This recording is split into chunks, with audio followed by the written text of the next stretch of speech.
일본의 야요기도를 지나치고 있습니다. 최근 일본은 해상 경계 감시를 목적으로 대형 무인항공기 MQ-9B 가디언을 해상자위대에 도입하겠다고 발표했는데요. 일본은 이미 2022년부터 가디언을 운용하기 시작해 현재까지 3대를 배치했으며 앞으로 10년에 걸쳐 총 23대를 조달하겠다는 계획을 밝혔습니다.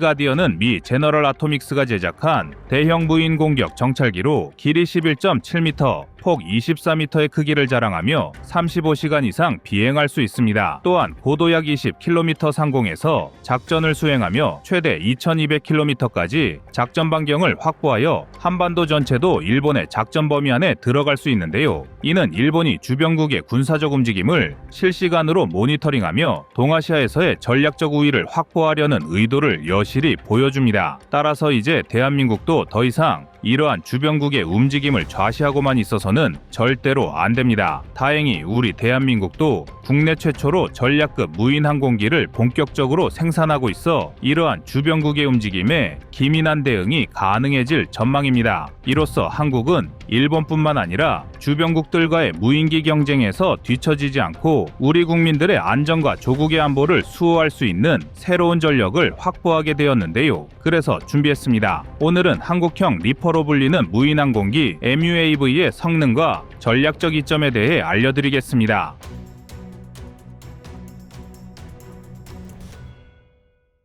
한국형 리퍼로 불리며 한국 무인기의 새로운 지평을 열 것으로 기대를 모으는 MUAV는 길이 13m, 폭 26m의 크기로 설계되었으며 최장 채공 시간은 24시간 정도입니다. 여기에 고도는 6에서 13km 상공에서 비행이 가능하며 100km 이상 떨어진 거리의 표적까지 고해상도 영상 촬영이 가능하여 뛰어난 정찰 능력을 보유하고 있습니다. 이 정도의 성능이라면 적성국의 주요 고가치 표적도 정밀하게 감시할 수 있는 수준인데요. 또한 각종 대전차 미사일을 장착할 수 있어 정찰 임무 이외에도 유사시적의 지상 표적을 타격할 수 있다는 전술적 장점도 갖추고 있습니다. 이제 동북아시아는 바야흐로 무인기 경쟁이 더욱 심화할 것으로 전망되는데 이러한 국제사회의 흐름 속에서 한국이 자체적인 전략급 무인항공기를 생산한다는 것은 한국 안보에 매우 큰 도움이 될 것입니다. 일례로 일본은 중국과의 영유권 분쟁이 격화되는 가운데 대형 무인항공기 MQ-9B 가디언을 통해 중국과 러시아 그리고 한반도를 동시에 감시하려는 야욕을 드러내고 있습니다. 일본의 무인기 확장은 단순한 국방력 강화가 아닌 주변국을 직접 겨냥한 도발적 전략으로 평가받고 있는데요. 일본이 도입한 MQ-9B 가디언은 동북아시아에서 군사적 우위를 확보하려는 일본의 핵심 수단 중 하나입니다. 일본은 2022년 해상보안청에서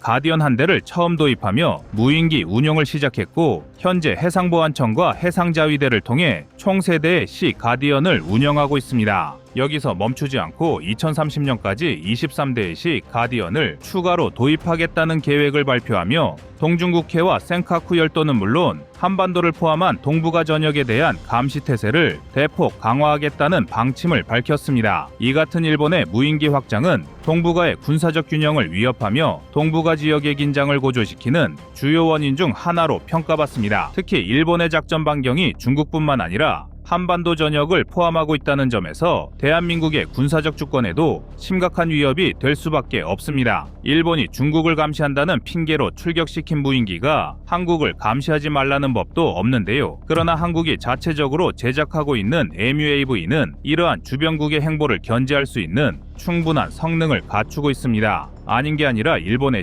가디언은 길이 11.7m에 폭 24m로 설계된 반면 한국형 리퍼 MUAV는 길이 13m, 폭 26m로 더 크고 견고한 기체를 자랑합니다. 이러한 특성은 내부 적재량 증가로 인해 더 많은 정찰 장비와 센서를 탑재할 수 있는 이점을 제공합니다. 또한 연료 용량의 증가로 작전 반경과 채공 시간이 확장되며 다양한 기상 조건에서도 안정적인 비행도 가능합니다. 이러한 설계는 반복 작전에서의 신뢰성을 강화하고 정밀한 임무 수행을 보장하며 다목적 플랫폼으로 군사적 효율성을 극대화하는 데 기여합니다. 특히 한국형 리퍼 MUAV는 동북아시아 환경에 최적화된 작전 성능으로 주목받고 있습니다. 이처럼 MUAV는 동북아시아의 지리적 특성과 군사적 요구사항에 최적화된 작전 성능을 제공한다는 점에서 높은 효율성과 실질적 운용성을 인정받고 있습니다. MUAV의 정찰 능력 역시 압도적입니다. 100km 이상의 거리에서도 고해상도 영상을 촬영할 수 있어 북한의 갱도화된 각종 기지까지 정찰이 가능한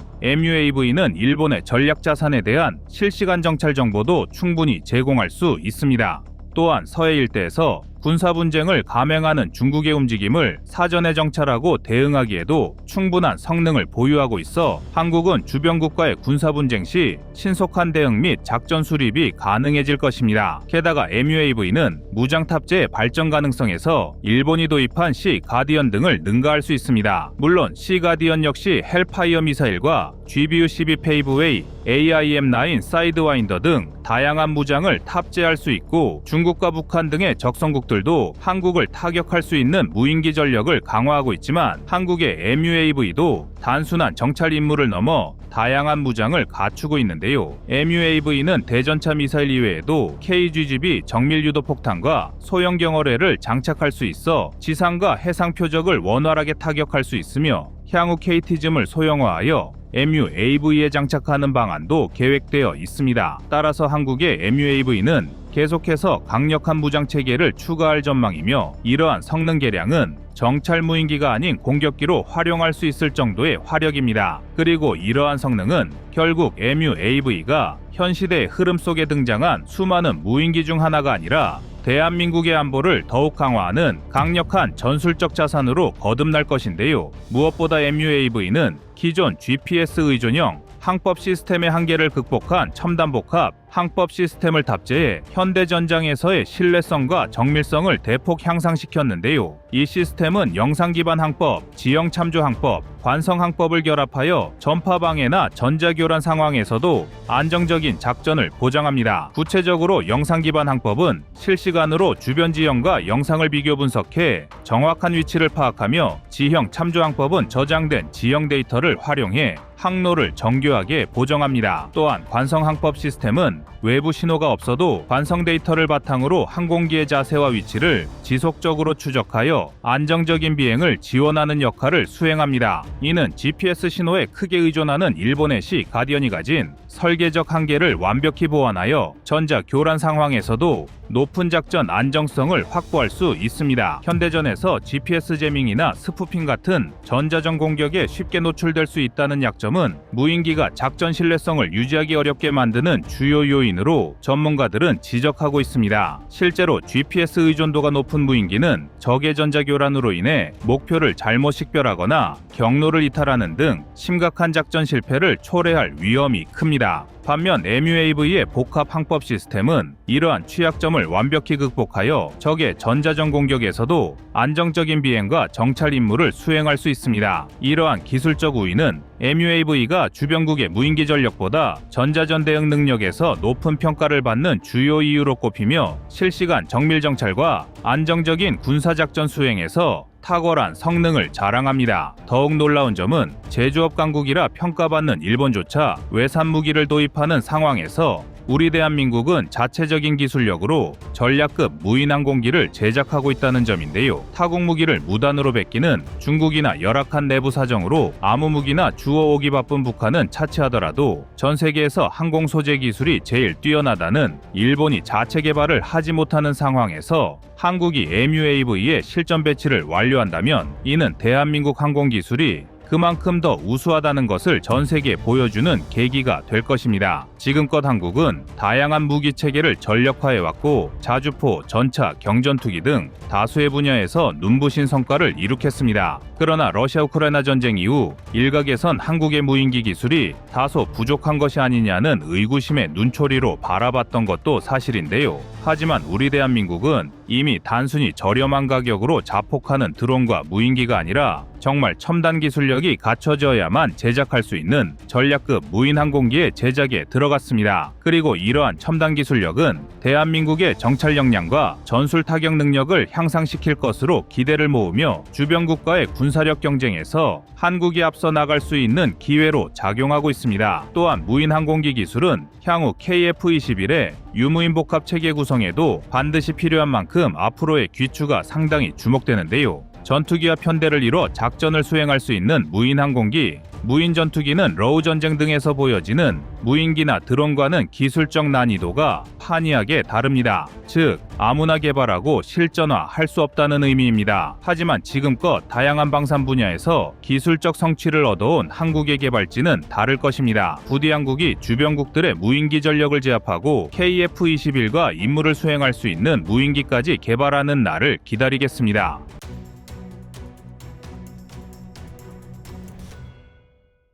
다음은 24년 11월 27일 장거리 레이더 영상입니다. 영국의 군사정보 채널 제인스닷컴은 지난 18일 대한민국의 새로운 장거리 레이더 시스템 개발을 보도했습니다. 방사청과 LIG 넥스원이 공동 개발한 이 레이더는 구형 레이더 대비 레이더 탐지 범위가 50% 이상 늘어났을 뿐만 아니라 200개 이상의 표적을 동시에 탐지할 수 있는 압도적인 성능을 갖춰 적의 소형 선박과 상륙을 위한 적군 등을 감시하는 데 최적화된 것으로 평가를 받고 있습니다. 방사청은 2026년까지 신형 장거리 레이더를 현장에 배치하겠다고 발표했는데요. 이로써 한반도의 해양 경계 작전 능력이 한층 강화되는 것은 물론 이집트와 폴란드 등의 방위 체계에 도입될 가능성까지 예측되고 있습니다. 신형 장거리 레이더의 배치는 대한민국의 해양 경계 작전 수준이 지금보다 한 단계 더 상승할 것으로 기대를 모으고 있는데요. 그도 그럴 것이 군에서 진행하는 수많은 군사작전 중에서 가장 중요한 작전은 경계작전입니다. 그만큼 적의 움직임을 감시하고 군의 선제적 대응을 위해 가장 중요한 활동이 경계작전이라 할 수 있는데요. 특히 우리 대한민국은 동서해안의 해안선을 따라 적이 침투할 수 있는 위험이 크기 때문에 그 어떤 나라들보다도 경계작전이 중요한 나라입니다. 하지만 이전의 대한민국은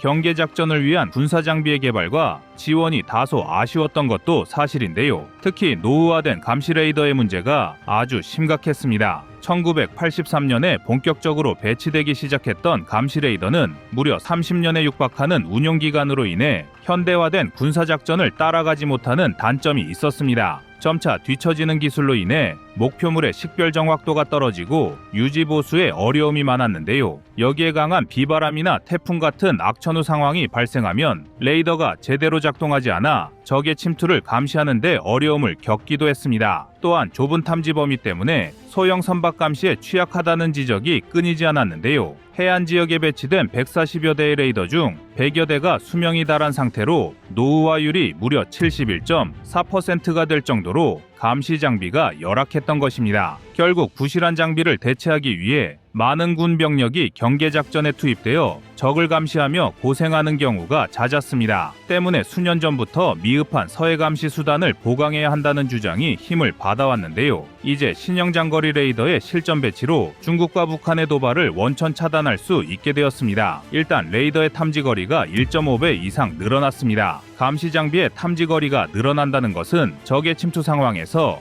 아군이 빠르게 적을 탐지한 이후 대응할 수 있는 시간을 더 확보할 수 있다는 점에서 매우 중요한 요소입니다. 특히 고속으로 이동하는 적의 함정들은 대응 시간의 확보가 중요하기 때문에 기존보다 1.5배 이상 늘어난 탐지 거리는 한국의 해양 경계 작전에 큰 도움을 줄 수 있습니다. 다음으로 표적을 분리 식별할 수 있는 분해 능력도 50% 이상 향상되었습니다. 감시 장비의 정확도가 떨어지면 표적을 식별하더라도 이것이 적의 소형 선박인지 아닌지를 판단하는 데 어려움이 많습니다. 과거에 대한민국이 적의 목선 등의 신속한 대응이 어려웠던 것도 이러한 정확도 문제가 컸는데요. 신형 장거리 레이더는 이러한 정확도 문제를 획기적으로 개선하였습니다. 그리고 넓어진 감시 범위와 뛰어난 정확도는 소수의 병력만으로도 경계작전이 가능한 변화를 불러왔는데요. 기존에는 레이더 한 대에 한 명의 운용병이 필요했지만 이제는 4대의 레이더를 가동하는데 한 명의 인원만 필요하게 되어 병력 운용의 유연성까지 확보하게 되었습니다. 여기에 더해 작전 지속 지원 측면에서도 상당한 개선을 보입니다. 그런데 신형 장거리 감시 레이더가 가져올 혁신적인 변화는 여기서 끝이 아닙니다. 전력 효율의 개선으로 장비의 운용 시간과 정비 소요를 줄였고, 동시에 반도체 전력 증폭 방식의 도입으로 레이더의 수명이 증가한 것인데요. 이 24시간 감시 체계 유지도 무리가 없다는 뜻입니다. 기존의 레이더는 2대의 레이더를 12시간씩 운용하는 방식의 국여지책으로 24시간 경계 작전을 수행했다면, 이제는 하나의 해양 감시 레이더를 가지고 365일 24시간 운용할 수 있게 된 것입니다. 그리고 이러한 감시 체계의 진화는 해상으로 침투하려는 북한의 침투 전략을 확실하게 제압할 수 있는 전략적 강점을 제공합니다. 북한이 구사하는 대표적인 해안 침투 전략은 고속함정과 공기부양정, 연안 초계정 등을 활용해 빠른 속도로 대한민국의 연안으로 상륙해 해양 경계 부대를 무력화시키며, 동시에 해안 레이더 기지 등을 장악해 감시 자산을 파괴하는 전략입니다. 특히 고속함정은 특수부대원을 대한민국 후방에 침투시키기 위한 목적으로 개발했으며, 방사포와 어뢰 발사관을 탑재해 빠른 속도로 접근할 수가 있으며, 또한 공기부양정은 해상 저격 여단의 병력을 최대 55명까지 탑승시킬 수 있습니다. 현재까지 북한은 10척 정도의 고속함정을 포함하여 신포급 연안초계정 18척, 태천급 연안초계정 7척, 상하이급 연안초계정 13척 등을 보유하고 있는데요. 약 200개의 표적을 동시에 탐지할 수 있는 신형 장거리 레이더의 배치로 수십 척의 북한 고속함정과 공기부양정을 언제든 동시다발적으로 탐지하여 조치할 수 있게 되었습니다. 이번에 개발된 장거리 레이더는 해외 선진국의 해양 감시 체계와 비교해도 우수성이 돋보입니다. 전술했듯 이 정도 기술 수준의 레이더를 개발 가능한 국가는 세계적으로 미국과 프랑스, 이탈리아, 스페인 정도뿐인데요. 특히 영국은 섬나라인 만큼 해양 감시 시스템 구축에 진심이었습니다. 그들은 영국 인근 해역 전체를 감시하는 광범위한 탐지 범위를 가지는 데는 성공했지만, 비나 안개 등의 기상 상황에 따라 레이더 신호가 약해져 탐지에 어려움이 많았습니다. 한국도 기존의 해양 감시 레이더는 기상의 영향을 많이 받는 단점을 똑같이 가지고 있었으나, 개선된 장거리 레이더는 안테나의 보호 커버를 강화하면서 이러한 단점을 개선했는데요. 강한 비바람이나 태풍 같은 악천후에서도 안정적인 탐지가 가능하도록 개선한 것입니다. 여기에 인접 국가이자 한국보다 감시 범위가 넓다는 일본의 레이더 역시 이번에 개발된 신형 장거리 레이더에는 한 수 아래인 것으로 전문가들은 예측하고 있습니다. 일본산 레이더는 기본적으로 우수한 성능의 레이더를 보유하고는 있지만, 해양가 특유의 높은 염분 함유량으로 인해 레이더 장비의 부식 문제를 겪고 있습니다. 이는 결국 추가적인 유지 보수가 필요하다는 점에서 작전의 효율을 떨어뜨리는 요소로 작용할 수 있는데요. 하지만 이에 반해 한국은 장비의 내구성과 작전 지속 지원의 효율을 개선하면서 일본이 겪는 단점을 최대한 상쇄하였을 뿐만 아니라, 이를 통해 작전 가능 시간을 최대한 길게 유지할 수 있는 장점을 갖추고 있습니다. 이렇듯 신형 장거리 레이더는 과거 장비보다 한층 더 압도적인 성능을 기반으로 대한민국의 경계작전 성공에 큰 도움을 줄 예정인데요. 그러나 신형 레이더의 개발 과정을 보면 상당한 어려움이 있었다는 사실을 알 수 있습니다. 우리 군과 개발사는 적은 예산과 짧은 개발 시간이 주어졌음에도 순수 국내 기술을 바탕으로 해안 감시 레이더의 개발에 성공했습니다. 심지어 군에서 주관한 혹서기 및 혹한기 시험 등의 각종 성능 테스트 과정에서 군 당국이 제시한 성능 기준을 훨씬 더 초과 달성하는 성능을 입증했는데요. 이제 장거리 레이더 개발은 단순한 무기 기술의 성공을 넘어 한국이 방위 산업에서 글로벌 리더로 도약하는 데 필요한 기술적, 전략적 발판을 마련했습니다. 특히 이집트 같은 경우 전임 정부 때부터 한국산 레이더의 도입을 간곡히 요청해 왔습니다. 이제 대한민국은 세계에 내놔도 부끄럽지 않을 만한 장거리 레이더를 개발에 성공했는데요. 현재 기술적 우위를 유지하기 위해서라도 지속적으로 새로운 기술을 도입하고 초장거리 레이더와 같은 국제 표준을 충족하는 무기 체계를 개발해야 합니다. 우리 정부하고는 이번 성공에 만족하지 않고 기술 혁신을 계속 이어가야 할 텐데요. 실전 배치를 눈앞에 둔 신형 장거리 레이더의 활약을 기대해 보겠습니다. 이상 꺼리튜브였습니다.